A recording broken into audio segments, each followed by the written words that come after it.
तो कुल मिलाकर ऐसा लगता है कि सचिन पायलट अंततः कांग्रेस में बने रहेंगे।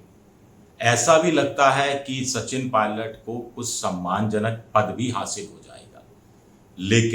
लेकिन इसके लिए सचिन पायलट को थोड़ी बहुत कीमत चुकानी होगी। सवाल उठता है कि क्या सचिन पायलट कीमत चुकाने के लिए तैयार हैं, जिस पर उनका पूरा सियासी भविष्य निर्भर करता है। नमस्कार, मैं हूं विजय विद्रोही, आपका दोस्त। आप मुझसे जुड़ चुके हैं, इसके लिए आप सबका तहे दिल से शुक्रिया। और अगले 8-10 मिनट में आपसे जुड़े रहने की कोशिश करूंगा। ऐसा लगता है कि कांग्रेस आला कमान की नजर में सचिन पायलट की कीमत बहुत ज्यादा है और कांग्रेस आला कमान किसी भी सूरत में सचिन पायलट को, किसी भी कीमत पर सचिन पायलट को छोड़ना नहीं चाहता। आला कमान को लगता है कि सचिन पायलट ने अगर कांग्रेस छोड़ी और नई पार्टी बनाई तो 2023 के विधानसभा चुनाव में कांग्रेस को राजस्थान में इसकी भारी कीमत चुकानी पड़ेगी। लेकिन अशोक गहलोत गुट की बात करें तो अशोक गहलोत गुट को लगता है कि पिछले 1.5 साल में सचिन पायलट की हरकतों की वजह से कांग्रेस ने वैसे ही भारी कीमत चुका दी है और अब तो सचिन पायलट एक तरह से खोटे सिक्के हो गए हैं। उनकी कोई कीमत, सियासी कीमत रही नहीं है।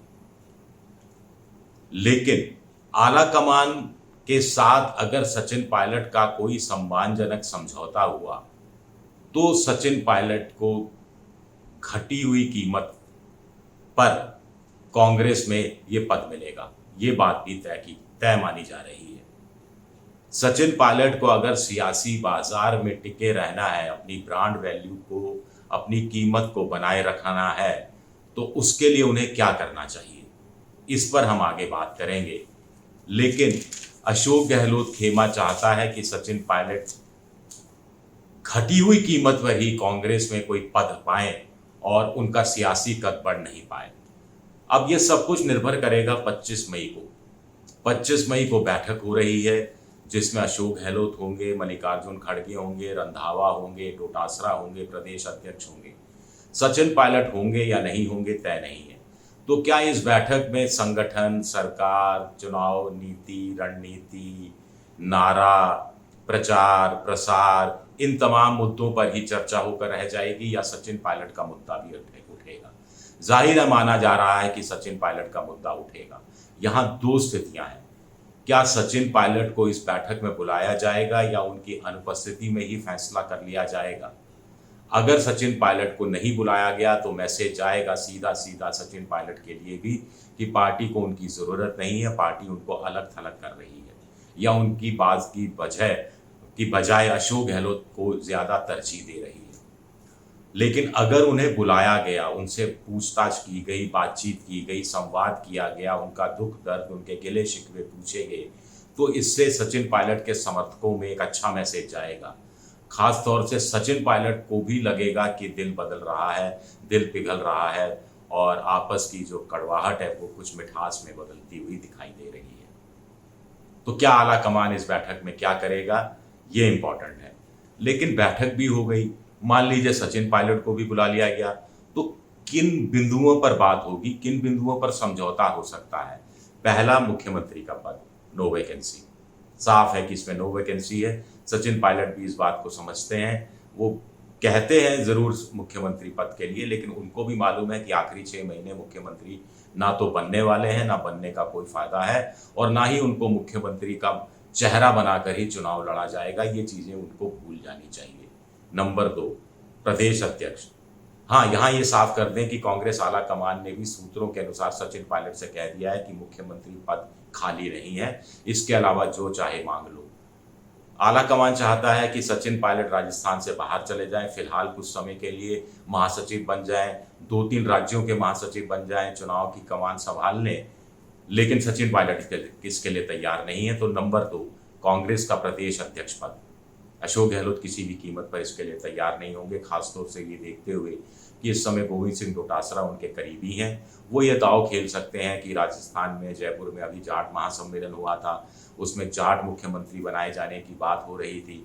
ऐसे में एक जाट प्रदेश अध्यक्ष को हटा दिया जाता है तो जाट समुदाय के बीच में गलत मैसेज जाएगा।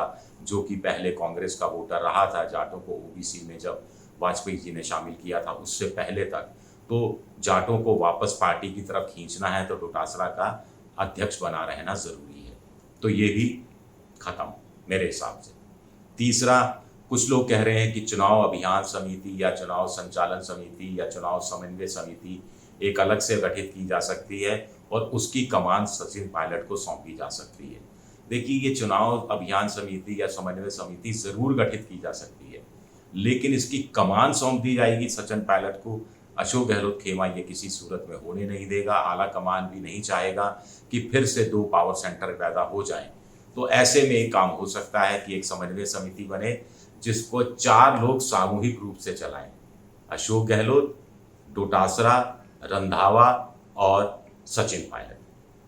इससे क्या होगा कि सचिन पायलट के समर्थकों में ये मैसेज जाएगा, देखिए सचिन पायलट को भी महत्वपूर्ण जिम्मेदारी दी गई है, कम से कम 20-30 टिकट की जिम्मेदारी की बात तो उनके पास आ ही जाएगी। 20-30 अपने समर्थकों को तो वो टिकट दिलाने में कामयाब हो ही जाएंगे और अशोक गहलोत के साथ भी मंच शेयर करना शुरू कर देंगे, तो अशोक गहलोत को इसका इनडायरेक्ट रूप से फायदा होगा। फिर अशोक गहलोत भी जानते हैं कि कल को कांग्रेस की सरकार बनने की नौबत आई और सचिन पायलट खेमे के 20-30 में से 15-20 भी विधायक, 15-16 विधायक भी जीत गए, तो सरकार बनाने की नौबत आई तो इनको मंत्री पद देकर अपने साथ शामिल कभी भी किया जा सकता है। और फिर एक और बात है कि ये सब किस परिस्थितियों में होगा।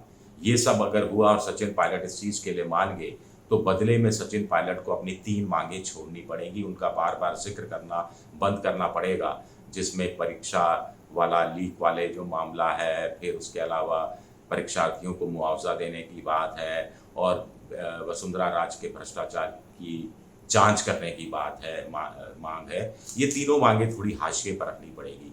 तो क्या सचिन पायलट इसके लिए तैयार होंगे? क्या सचिन पायलट ये कीमत चुकाने के लिए तैयार होंगे? या सचिन पायलट को लगेगा कि किला जीतना है तो उसके लिए गढ़ हारना जरूरी है, गढ़ हारने की परवाह नहीं करनी अगर किला जीतना है। सचिन पायलट ये भी अच्छी तरह से समझते हैं, उनके समर्थक भी समझते हैं कि कांग्रेस में रहकर 2028 में मुख्यमंत्री बनना अच्छी बात होगी और उसमें 2028 में मुख्यमंत्री बनने का बड़ा चांस उनके हाथ लग सकता है अगर वो कांग्रेस में बने रहते हैं। लेकिन अगर पार्टी इस समय छोड़ दी और नई पार्टी बना ली, जैसा कुछ लोग कह रहे हैं 11 जून को वो बना सकते हैं, तो फिर उसमें स्थितियां होंगी या तो अर्श पर या फिर फर्श पर, बीच में कोई रास्ता नहीं होगा। या तो किंग मेकर की भूमिका में होंगे 2023 विधानसभा चुनाव के नतीजों के बाद, जिसकी संभावना आज की तारीख में कम नजर आती है, क्योंकि राजस्थान में तीसरे मोर्चे का कोई विकल्प आज की तारीख में तो दिखाई नहीं दे रहा। और अगर नहीं हुए तो फिर फर्श पर होंगे। तो ऐसे में बेहतर क्या नहीं होगा कि 2028 का किला जीतने के लिए 2023 के गढ़ को गंवाना ज्यादा राजनीतिक समझदारी का परिचय है। शुक्रिया मेरा ये वीडियो देखने के लिए। पसंद आए तो लाइक कीजिए, सब्सक्राइब कीजिए, शेयर कीजिए और ये घंटी जैसी आकृति बेल आइकन इसे दबा दीजिए ताकि नया वीडियो आए तो आपको तत्काल जानकारी मिल जाए। विद्रोही 7 मेरा ट्विटर हैंडल है, विजय विद्रोही 7 के नाम से इंस्टाग्राम पर हूँ और फेसबुक पर विजय विद्रोही पेज है मेरा। शुक्रिया आप सबका, बहुत बहुत शुक्रिया।